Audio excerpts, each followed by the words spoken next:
Ambiance un peu inhabituelle dans ce numéro d'aiguillage. Je vous propose aujourd'hui d'embarquer à bord du train des Deux Vallées au Creusot, un jour de fête de l'Amérique. Nous voici à bord de la rame qui va nous conduire de la gare du Creusot à celle des Combes, l'un des deux parcours qu'il est possible de réaliser à bord du train des Deux Vallées. Et quel parcours!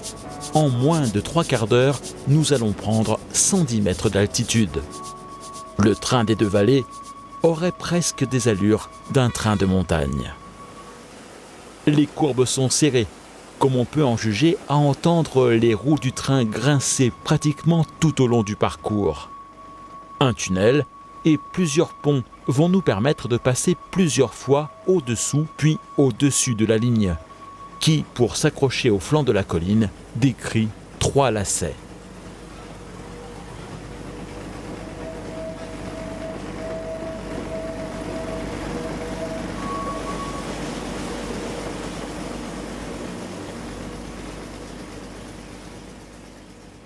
Arrivés sur le plateau, nous commençons à croiser quelques sujets américains.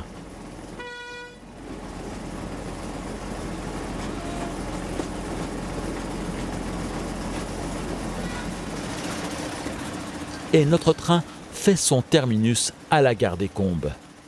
La fête de l'Amérique ne battra son plein que dans l'après-midi. Aussi, il est temps pour les bénévoles de l'association d'aller préparer les différents locotracteurs et les baladeuses qui assureront le service.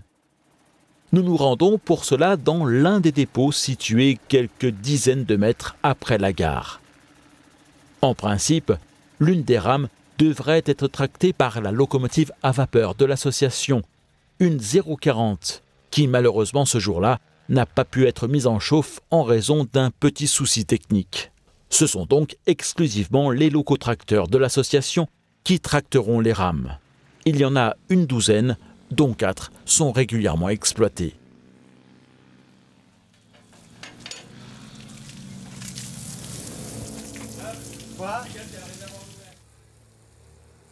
Titouan de Saint-Périer est l'un des bénévoles affectés à la conduite ce jour-là. C'est l'heure de faire le plein et de faire briller les carrosseries.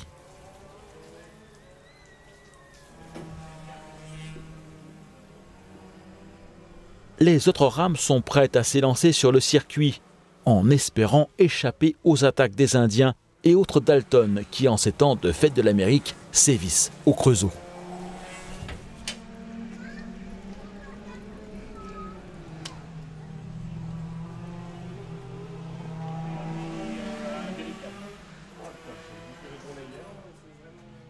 Je vous propose d'embarquer en cabine avec Titouan, le temps que notre locotracteur aille retrouver ses baladeuses à la gare des Combes et se replace en tête de sa rame.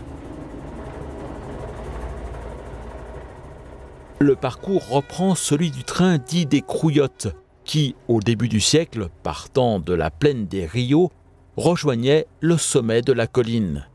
C'était un chemin de fer industriel, construit pour évacuer les scories produites par les usines Schneider du Creusot, des usines qui fabriquaient des locomotives à vapeur. 500 tonnes de scories étaient ainsi à évacuer chaque jour.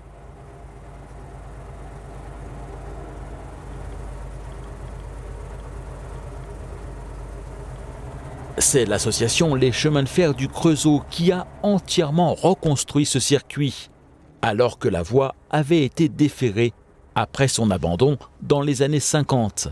Les Chemins de Fer du Creusot, c'est à l'origine, dans les années 80, une association de modélistes ferroviaires, dont vous avez déjà vu dans Aiguillage plusieurs des réseaux. Ils consacreront 13 années à la recréation de cette voie ferrée. C'est la même association qui a créé sur le même site le parc touristique des Combes, un parc comprenant de nombreuses attractions, et qui a restauré et fait rouler sur le réseau ferré national la 241 P17, dont je devrais vous parler très prochainement dans un futur numéro d'aiguillage.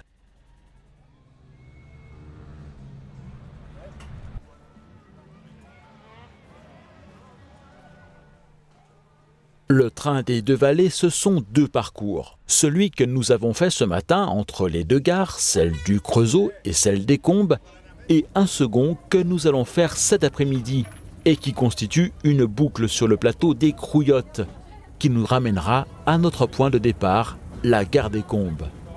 Une balade de 5 km bouclée en 45 minutes.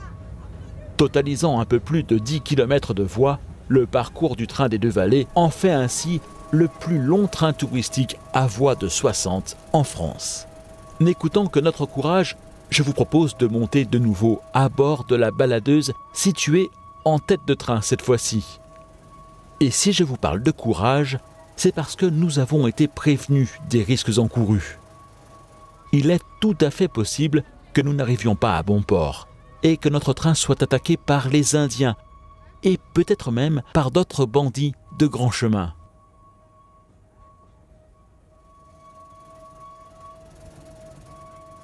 Jusque-là, tout se passe bien. Et nous profitons du panorama qui se dégage sur la ville du Creusot, les monts du Morvan et ceux du Beaujolais. Nous croisons une rame circulant sur l'autre circuit. Elle monte de nouveaux voyageurs de la gare du Creusot, où il est plus facile de se garer, à celle des Combes.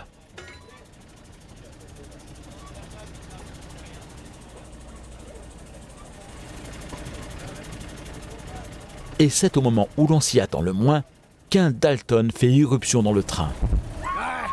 Moi je veux des dollars. Qui a des dollars? Qui a des dollars? T'as des dollars? T'es en train de filmer? Et qu'est-ce que tu payes pour me filmer là?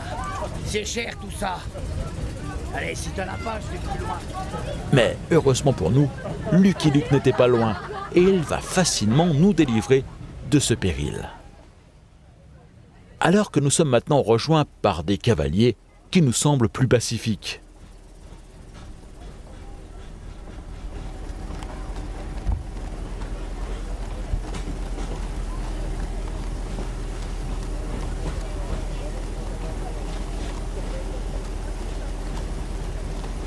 Est-ce que la visite a été bonne?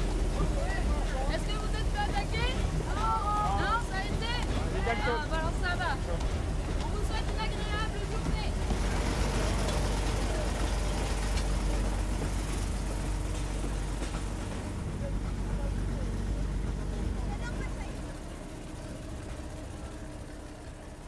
Mais voici que nous approchons maintenant d'un campement d'Indiens qui ne semble pas tellement apprécier la présence de notre cheval de fer.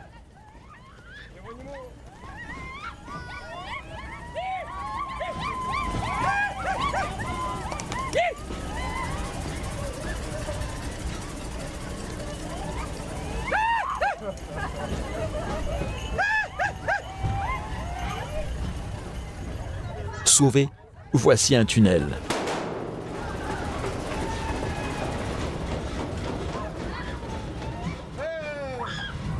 Qu'est-ce qu'il y a? Eh ben qu'est-ce qu'il y a? Vous avez eu peur, hein? C'est bon, hein, moi je suis... Ah, il est pas gentil, hein. Mais de nouveau des cris et de nouveaux coups de feu retentissent. Il semblerait que l'attaque cette fois-ci soit plus massive.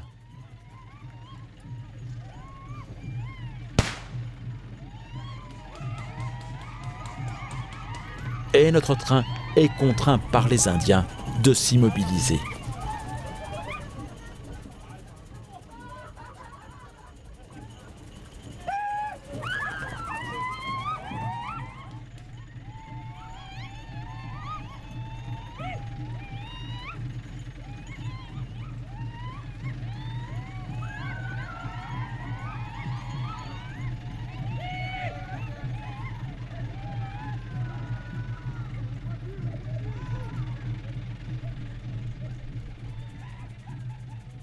La situation est confuse.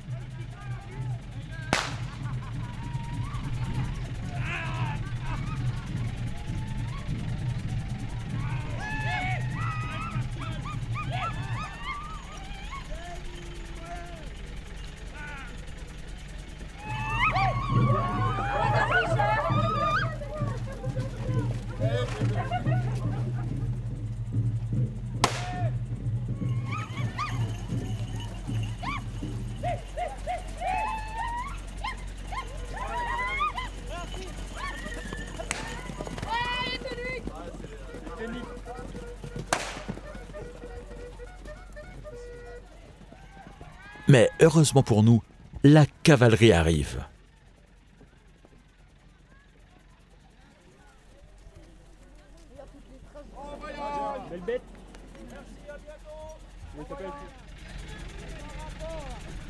Et notre train peut enfin repartir.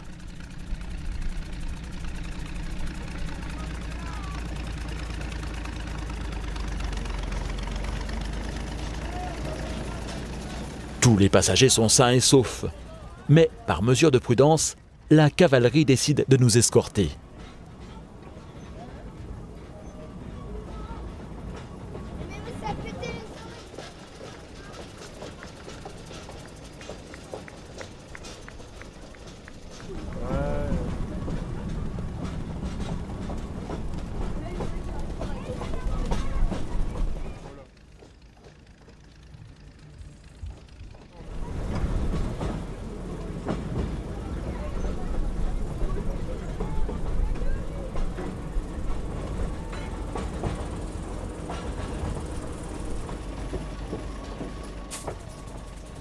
Et nous arrivons sans encombre cette fois-ci à notre point de départ.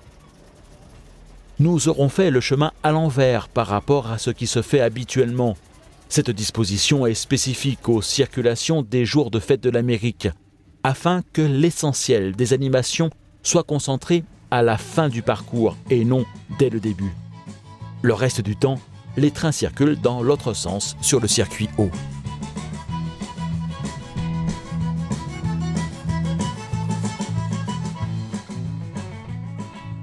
Tout l'après-midi, des trains bondés se succéderont et se feront attaquer de la même façon. Et la fête battra son plein au cœur du parc des Combes.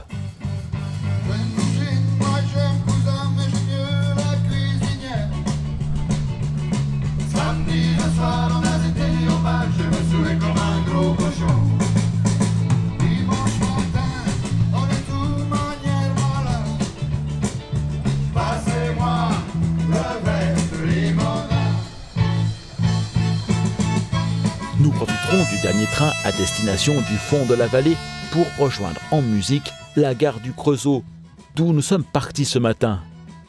Pour cela, nous embarquons à bord d'une première rame qui s'apprête à faire un dernier tour du réseau sur le plateau des Crouillottes, afin de faire correspondance avec une navette qui, elle, nous ramènera à destination.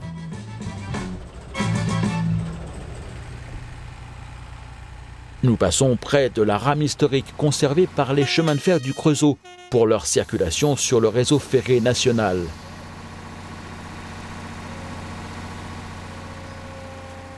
La fête de l'Amérique est désormais célébrée chaque année à la mi-juillet au Parc des Combes. Et c'est l'occasion pour l'association des chemins de fer du Creusot d'organiser des trains à thème.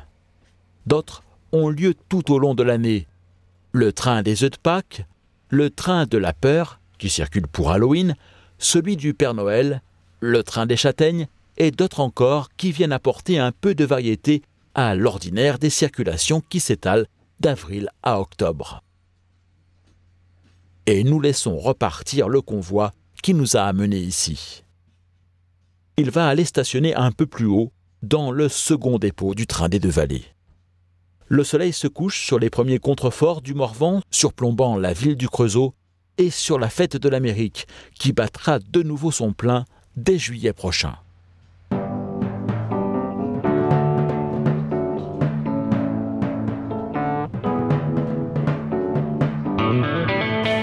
La semaine prochaine, nous nous rendrons chez Raymond Julien, un particulier qui a installé chez lui un réseau à l'échelle 0.